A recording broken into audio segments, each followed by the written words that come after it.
Hey guys, business study का आपका first lecture we had done, जिसमें हमने फाइनेंशियल मार्केट के बारे में ब्रीफ करा था। हम लोगों ने मीनिंग सीखा था और कैपिटल मार्केट का फर्स्ट पॉइंट पढ़ा था कि प्राइमरी मार्केट में शेयर कैसे उसको लॉन्च किए जाते हैं। तो आज का हमारा टॉपिक है, उससे आगे बढ़ते हैं हम लोग। प्राइमरी मार्केट के बाद हमारे पास टॉपिक है स्टॉक एक्सचेंज।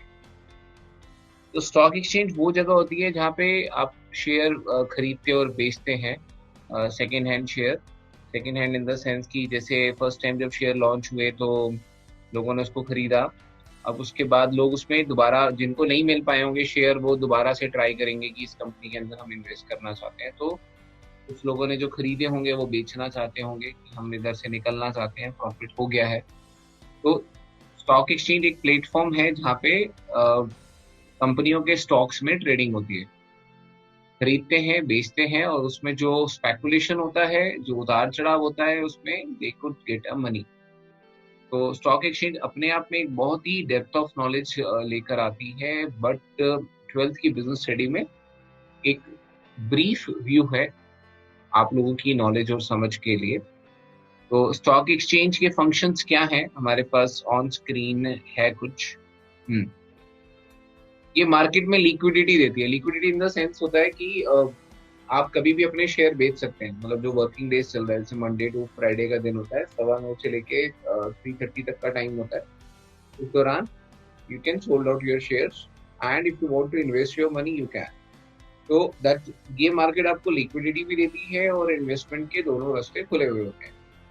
दूसरा पॉइंट, इसमें जो प्राइसिंग लगता है वो डिमांड एंड सप्लाई से लगता है। कि जैसे आज कोई न्यूज आई है कि किसी कंपनी को कोई टेंडर मिला है या कोई प्रॉफिट अच्छा डिस्क्लोज हुआ है, तो अचानक से उस स्टॉक की डिमांड बढ़ जाएगी। जो इन्वेस्टर्स होता है वो अट्रैक्ट हो जाएगा कि रिसेंटली मोमेंटम आ गया है। मोमेंटम इन द सेंस कि अभी इसका काम चल रहा है तो इट विल गोज अप। जैसे अभी मोमेंटम की बात करते हैं, ऑयल प्राइसेस डाउन हो गए, तो ऑयल प्राइसेस डाउन होने से जो इम्पोर्ट होगा ऑयल का वो सस्ता हो जाएगा। तो जो टायर मैन्युफैक्चरिंग कंपनी है उनको डायरेक्टली इसका फायदा होगा। रीजन कि ऑयल उनकी फैक्ट्रीज में यूज होगा, तो उनका रॉ सस्ता हो गया, तो टायर की मेकिंग सस्ती हो गई। इसको देखते हुए तो जो जो लोग टायर इंडस्ट्रीज को जानते हैं वो टायर इंडस्ट्री में इन्वेस्ट करना स्टार्ट करें। जैसे आपका पोलो टायर हो गया, या C8 हो गया, या MRF हो गया। तो इन कंपनियों को डायरेक्टली इससे बेनिफिट होगा। डिमांड एंड सप्लाई के बेसिस पर स्टॉक के प्राइसेस कैलकुलेट किए जाते हैं। आपका पैसा सेफ है, ऑनलाइन ट्रांजेक्शन्स हैं, आपके डीमैट अकाउंट खुले हुए हैं, और हर सेकंड की ट्रांजेक्शन रिकॉर्ड हो रही है। हर मिली सेकंड की, if you order it today तो उसका भी रिकॉर्डिंग है। एंड एवरी एवरी सेकंड का आपके पास रिकॉर्ड आएगा। जब आप ट्रेडिंग कर चुके होंगे तो इवनिंग के अंदर या next day you will get the receipt message, या आपके पास ईमेल के थ्रू, जो भी आपने सोर्स चूज करा होगा उसके through you will get the message कि आपने ये ट्रेडिंग करी है, या ये पैसे की डील हुई है, या जो भी आपने बेचा है खरीदा है उसकी एक समरी आपके पास जरूर आएगी। इससे इकोनॉमी की ग्रोथ होती है। We are on the fourth point, economy की ग्रोथ कैसे, जैसे मैं समझ रहा हूँ इसको, इकोनॉमी की ग्रोथ कैसे होती है। सपोज करो मैंने 100 के भाव पे कोई शेयर खरीदा, 100 के प्राइस पे, and I sold it at 150 rupees. 50 rupees उसमें से कमा लिए मैंने। जो कंपनी ग्रो कर रही है वो भी प्रॉफिट कमा रही है, जिसके अंदर आपने मैंने प्रॉफिट कमाया जिस कंपनी से। और इकोनॉमी ग्रो कर रही है, स्टॉक एक्सचेंज दिखाता है ये। अगर मार्केट डाउन होती है तो स्टॉक एक्सचेंज नीचे आता है, क्योंकि फिर लोग निकलना चाहेंगे मार्केट से कि यार अब इकोनॉमी डूब रही है, पैसा लगाने का कोई फायदा नहीं है। तो इन्वेस्टमेंट और reinvestment is the process of growth. You invest, get the money. आपने प्रिंसिपल अमाउंट अलग कर लिया, प्रॉफिट प्रॉफिट अलग कर लिया, principal amount reinvest, get again profit. Eventually आपका इतना सा जो मनी होगा वो ग्रो हो जाएगा, इतना बड़ा हो जाएगा। This is the point, you will get a bigger return. और इसमें वाइडर ऑनरशिप है, नए शेयर्स हैं, और बेटर प्रैक्टिसेस है। इफेक्टिव स्टेप्स गवर्नमेंट ले रही है कि ताकि लोग और आए इस मार्केट के अंदर, अपने मनी को इन्वेस्ट करें, और लोगों को नॉलेज दी जा रही है। स्टॉक एक्सचेंज इस बारे में भी काम कर रही है। स्पेकुलेशंस हैं, स्पेकुलेशन बहुत हैं। कभी उतार, जैसे एक एक बहुत ही अच्छी कंपनी रही है दीवान हाउसिंग फाइनेंसिंग लिमिटेड, DHFL, जिसको शाहरुख खान काफी टाइम बाद ऐड करता है। कंपनी में स्पेकुलेशन हुआ, कुछ गड़बड़ हुई, कुछ फ्रॉड पकड़े गए, तो शेयर डाउन।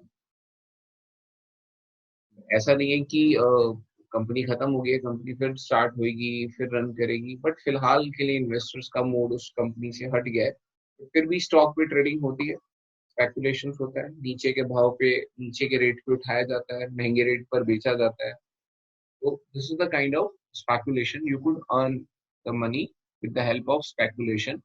कि 2 रुपए में बेच दिया, 2 रुपए प्रॉफिट भी बहुत है। जैसे सपोज करो आपके 14 रुपए में 14 रुपीज में एक शेयर है, एंड यू बॉट 1000 शेयर, आपने खरीदे, दैट इज 14,000 रुपीज हो गए। एंड 2-3 दिनों में ये 6 रुपये अप हो गया, ठीक है, ये हो गया 20 रुपीज का, हो गया, दैट बिकम 20,000 रुपीज हो गए। You almost earn 6,000 rupees in this. Almost you get 40% return. You get that's a game of speculation.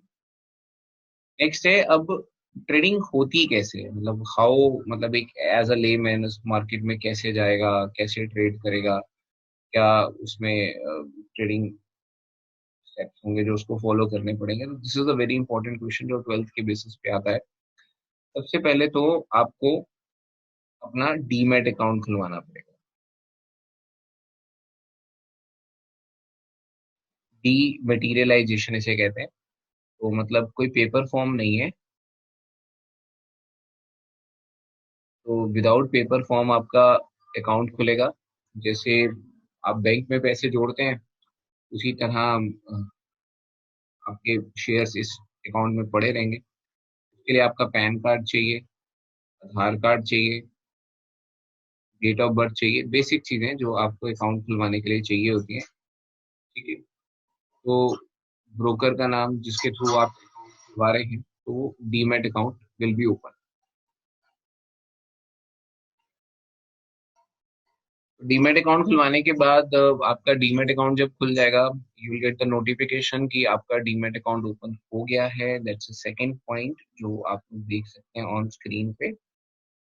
तो आपको बैंक अकाउंट के साथ वहां से अपने पैसे अपने डीमैट अकाउंट में ट्रांसफर करने पड़ेंगे, ताकि आप उस पैसे से स्टॉक को खरीद या बेच सकते हैं।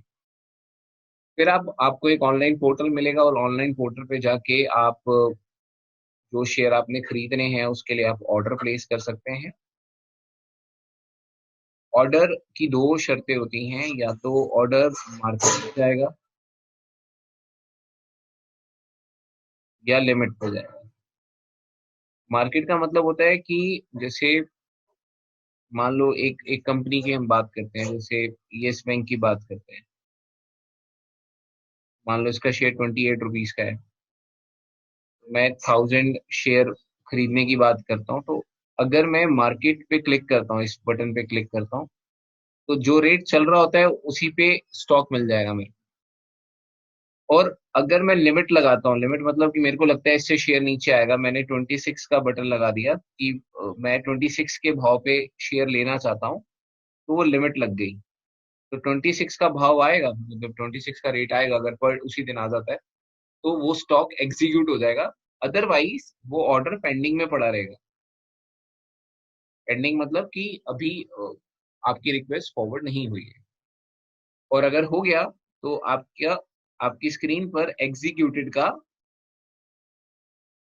मेंशन हो जाएगा आपके स्टॉक के आगे, डेट के साथ, कि आपकी ट्रांजैक्शन एग्जीक्यूट हो गई है।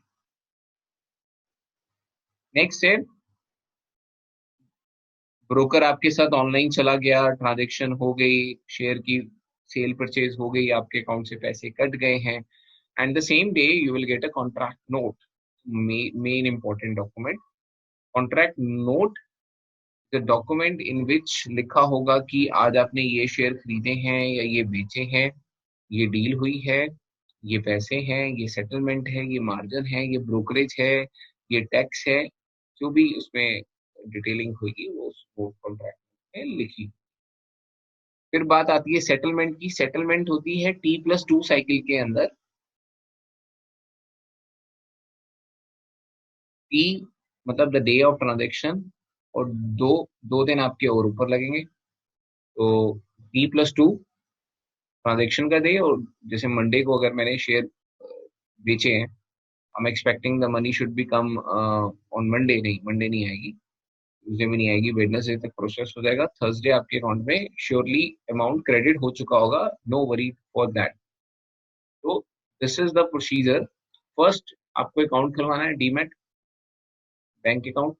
बैंक से फिर पैसे वहां ट्रांसफर करोगे आप अपने डीमैट में, फिर ऑनलाइन जाके ऑर्डर प्लेस करोगे। सिंपल सी कहानी है। ऑर्डर प्लेस करने के बाद ऑर्डर एग्जीक्यूट होगा या पेंडिंग पड़ा रहेगा, दैट्स ऑन द कंडीशन कि मार्केट कैसा रुख दे रही है। अगर आप मार्केट पे डालते हैं कि मेरे को जो मार्केट में रेट चल रहा है उसी पे शेयर चाहिए, तो वो आपका ऑर्डर जैसे ही आप प्लेस करोगे उसी टाइम एग्जीक्यूट हो जाएगा। एग्जीक्यूट होने के बाद you will get a contract note. Contract note के बाद फिर सेटलमेंट प्रोसीजर आएगा। सेटलमेंट होगा T+2 साइकिल में। T the day of transaction, और 2 वर्किंग डे और आगे दिन लगा लो, तो 4 डे या third day you account will be credited with the money. आपके अकाउंट में पैसे आ जाएंगे या आपके अकाउंट में स्टॉक आ जाएगा। तो ये स्टॉक एक्सचेंज के बारे में बात थी। आप लोगों ने मेरे साथ टॉपिक कराया कैपिटल मार्केट। कैपिटल मार्केट में दो हैं, प्राइमरी और सेकेंडरी। तो primary we had done in the last video, and ये stock exchange, this is the next video. The next session will do money market, और उससे नेक्स्ट सेशन में will do SEBI. तो 4 क्लासेस में we are going to finish this chapter, and ठीक है, 4 classes में आप लोगों के लिए चैप्टर पूरा हो जाएगा। तो कोई भी डाउट हो प्लीज मेंशन, नीचे कमेंट सेक्शन खुला है, वहां पे आप मेंशन कर सकते हैं कि यार ये डाउट है सर, हमें इसको कराना है, ये टॉपिक है, ये चीज कुछ नया हमारे स्कूल में करा रहे हैं, ये नहीं आ रहा। तो मैं उसके ऊपर वीडियो प्लीज जनरेट करूंगा और आप लोगों को फॉरवर्ड करूंगा। ठीक है, please keep like the video, do watch, please do share अगर अच्छी लगे तो। Thank you, bye, take care guys.